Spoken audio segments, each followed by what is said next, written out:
सबसे पहले इच्छा होती है उस परम स्थान के दर्शन की जहां भगवान शिव ध्यान में स्थित है। कैलाश पर्वत उनका परम आसन। ये कोई साधारण पर्वत नहीं बल्कि भगवान शिव का साक्षात रूप है। इसके चरणों में है मानसरोवर, मीठे जल की पवित्रता, और राक्षस ताल, खारे जल की रहस्यपूर्ण गहराई।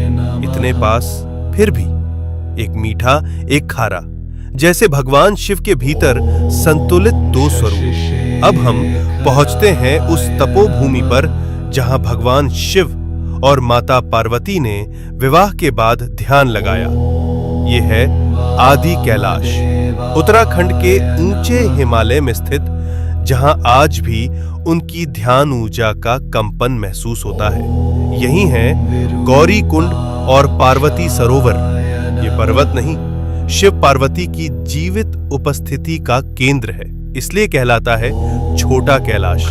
और पास ही स्थित है ओम पर्वत, जहां बर्फ पर स्वतः उभरा ओम दिखाई देता है, जैसे शिव का मौन मंत्र इस भूमि में गूंज रहा हो अनंत काल से। अब हम बढ़ते हैं हिमाचल की उस रहस्यमयी चोटी की ओर जहां विराजमान है स्वयं भगवान शिव, जिसे कहा जाता है मणि महेश कैलाश।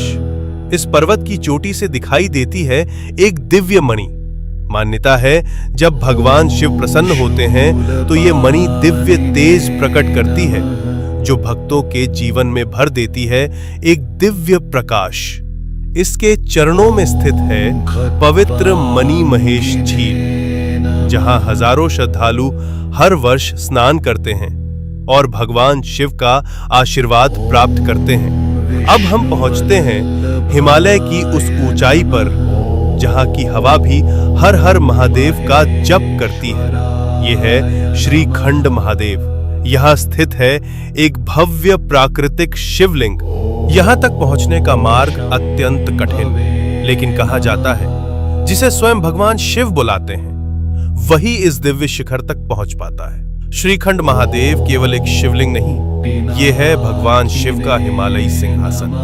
अब हम पहुंचते हैं भगवान शिव के एक और दिव्य धाम पर, हिमाचल की उस रहस्यमयी भूमि में किन्नौर कैलाश। यहां स्थित है सदियों पुराना एक विशाल शिवलिंग, जो अपने आप में अपार ऊर्जा समेटे हुए।